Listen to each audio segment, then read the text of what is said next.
आप देख रहे हैं वतन समाचार। मैं हूं मोहम्मद अहमद। देश लोकसभा चुनाव के तकरीबन मोड में पूरी तरह से जा चुका है। इससे पहले 3 राज्य बहुत अहम हैं। एक तरफ दिल्ली, दूसरी तरफ झारखंड और तीसरी तरफ बिहार। दिल्ली के मुख्यमंत्री की गिरफ्तारी की बात कही जा रही है। आम आदमी पार्टी लगातार ये आरोप लगा रही है भारतीय जनता पार्टी पर कि ईडी भारतीय जनता पार्टी के ऑफिस बेरर के तौर पर या उनके ऑफिस से काम कर रही है।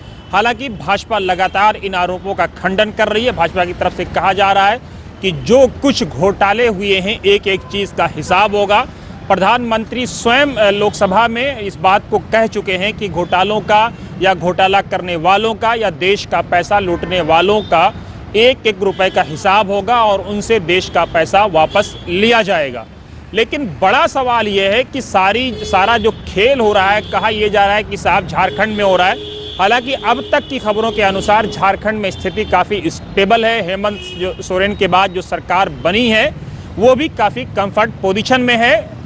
हेमंत सोरेन की पत्नी का बहुत भावुक ट्वीट आया। उन्होंने साफ कहा कि जब मेरे पति को 18वीं सालगिरह यानी शादी की जो 18वीं सालगिरह थी उस वक्त जब हमारे साथ होना था, बच्चों के साथ होना था, वो उन दिन साथ नहीं थे और उनको जेल में डाल दिया गया। लेकिन मैं भावुक नहीं होंगी, एक बहादुर योद्धा के तौर पर फासिस्ट ताकतों के खिलाफ लड़ती रहूंगी। जाहिर सी बात है, एक बीवी का अपने पति की गिरफ्तारी पर इस तरह का संकेत और इस तरह की शब्दावली का प्रयोग ये उनको बल दे रहे हैं। लेकिन असल जो कहानी है, असल जो खेल है वो देश की नहीं बल्कि बिहार की राजधानी पटना में हो रहा है, दिल्ली में नहीं हो रहा है।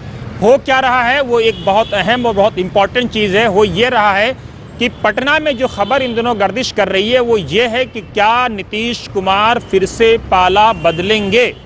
क्या नीतीश कुमार बेबस हैं भारतीय जनता पार्टी में आने के बाद? क्या नीतीश कुमार लोकसभा के बाद पूरी तरह से बेअसर कर दिए जाएंगे?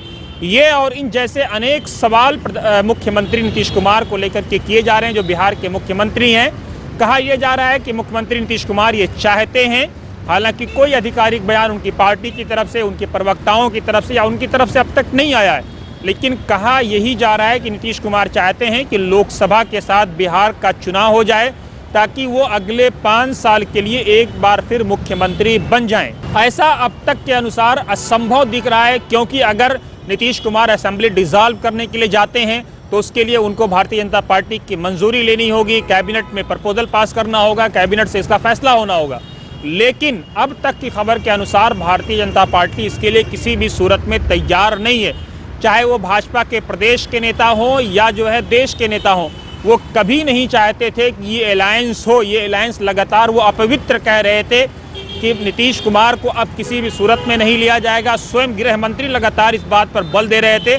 लेकिन अगर जेडीयू के सोर्सेज की माने, उन पर विश्वास करें, उन पर यकीन करें, तो खबर यह है कि प्रधानमंत्री मोदी की निगरानी में ये पूरा का पूरा काम हुआ है। प्रधानमंत्री स्वयं चाहते थे कि नीतीश कुमार एनडीए अलायंस को ज्वाइन करें, बीजेपी के साथ आए, सहयोग से सरकार बने।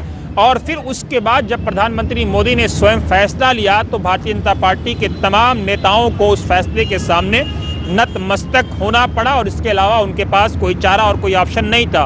क्योंकि भाजपा के नेता भी जानते हैं कि वो विधानसभाओं में या लोकसभाओं में अगर जीत करके आ रहे हैं तो ये सिर्फ और सिर्फ प्रधानमंत्री मोदी के नाम और उनके चेहरे पर जीत करके आ रहे हैं। बहुत से लोग जो पार्षद का चुनाव नहीं जीत सकते थे, वो प्रधानमंत्री मोदी के नाम और चेहरे पर लोकसभा, विधानसभा या जो है सदन के उच्च सदनों में पहुंच गए, चाहे वो मेंबर ऑफ लेजिस्लेटिव काउंसिल हो या राज्यसभा के पद हो, वहां तक पहुंचे। इसलिए प्रधानमंत्री के फैसले के सामने उनके पास कोई चारा नहीं था। वो नतमस्तक हुए और झुक करके उस फैसले को कबूल किया। लेकिन अब सवाल ये है कि क्या नीतीश कुमार लोकसभा चुनाव के बाद जब बिहार में चुनाव होगा तो बेनतीजा हो जाएंगे, बेअसर हो जाएंगे? क्योंकि इस वक्त कहा यह जा रहा है, जेडीयू के सोर्सेज ये बता रहे हैं कि बिहार में जो लोकसभा के चुनाव होंगे उसमें नीतीश कुमार की जो पार्टी है उसको लगभग 20 सीटें मिलेंगी या 20 सीटें दी जाएंगी या 20 सीटों का उनका डिमांड है 40 सीटों में से। लेकिन ये बात गले उतरने वाली नहीं है। उसका कारण ये है कि इस अलायंस में एक नहीं बल्कि अनेक हैं, चाहे वो कुशवाहा हो, चाहे वो मांझी हो, चाहे वो खुद स्वयं भाजपा हो, चाहे वो चिराग पासवान हो, चाहे वो नीतीश कुमार हो, इसके अलावा भी कई छोटे छोटे दल आएंगे। तो ये अलायंस बीजेपी के लिए कितना मुश्किल होगा, क्या स्वयं चिराग पासवान इस अलायंस को लोकसभा में ज्वाइन करेंगे? क्योंकि जिस तरह से चिराग पासवान ने कई सारी सीटों पे अपने पर्यवेक्षक, अपने ऑब्जर्वर अपॉइंट कर दिए हैं, वो एक बड़ा संकेत है। क्योंकि विधानसभा के चुनाव में नीतीश कुमार लगातार उनकी पार्टी की तरफ से, उनके नेताओं की तरफ से ये आरोप लगाया जाता रहा है कि चिराग पासवान बीजेपी के इशारे पे काम कर रहे थे, चिराग पासवान को भारतीय जनता पार्टी ने पूरी तरह से छूट दे रखी थी और चिराग पासवान ने पूरी ताकत के साथ नीतीश कुमार को डैमेज किया, वरना वो 70 या 80 सीटें हासिल कर सकते थे। तो नीतीश कुमार इस गठबंधन में कैसे सेट होंगे, ये अभी कहना बहुत जल्दबाजी होगी, बहुत मुश्किल काम है। क्योंकि इस गठबंधन में कुशवाहा नीतीश कुमार को छोड़ करके गए हैं, मांझी स्वयं नीतीश कुमार के साथ थे जो छोड़ करके गए। मांझी लगातार ये आरोप भी लगा रहे हैं कि ये जो पूरा का पूरा वो है कि एक रोटी से पेट नहीं भर रहा है, बल्कि 2 रोटी चाहिए, या हमने मुख्यमंत्री पद की कुर्बानी दी है। तो कहीं ना कहीं वो ब्लैकमेलिंग की कोशिश भी मांझी की तरफ से हो रही है। भारतीय जनता पार्टी के नेता हों, क्योंकि प्रधानमंत्री मोदी जब तक कोई इंडिकेशन नहीं देंगे, कोई इशारा नहीं देंगे, तब तक इनके सामने खामोश रहने के अलावा कोई चारा नहीं है। तो क्या करेंगे भारतीय जनता पार्टी के नेता, ये भी बड़ा देखने वाला, बड़ा दिलचस्प होगा। क्योंकि इस पूरे गठबंधन में भाजपा के कई सारे नेता बेअसर हो गए, जो लगातार नीतीश कुमार को चैलेंज करते रहे थे, अब उन्हीं के अंडर में काम करने के लिए तैयार हैं। कहा यह भी जा रहा है, आरोप ये भी लगाए जा रहे हैं कि विधानसभा के चुनाव में भाजपा नीतीश कुमार को पूरी तरह से बेअसर कर देगी और फिर यही होगा कि आखिर में एक शेर पढ़ा जाएगा कि बड़े बेआबरू होकर तेरे कूचे से हम निकले, निकलना खुल्द से आदम का सुनते आए थे, लेकिन बड़े बेआबरू होकर तेरे कूचे से हम निकले। क्या नीतीश कुमार इसी तरह से बेआबरू होकर के निकलेंगे, ये कहना जल्दबाजी होगी। क्योंकि नीतीश कुमार स्वयं बहुत ही शार्प माइंडेड, बहुत ही दूरदर्शिता रखने वाले, बहुत ही दूरदृष्टि रखने वाले पॉलिटिशियन नेता माने जाते हैं। चाहे वो रामविलास पासवान हो, लालू यादव हो, या स्वयं पूर्व प्रधानमंत्री अटल बिहारी वाजपेयी हो, इन सब के साथ उनको काम करने का मौका मिला है। रेलवे को उन्होंने बड़ी कामयाबी से चलाया है और जिस तरह से बिहार में नीतीश कुमार ने बैलेंस करके रखा है, सबकी साझेदारी, सबकी हिस्सेदारी, जिसकी जितनी संख्या भारी जो आज राहुल गांधी नारा दे रहे हैं, स्वयं नीतीश कुमार ने बिहार में उसको प्रैक्टिकल करके दिखाया है।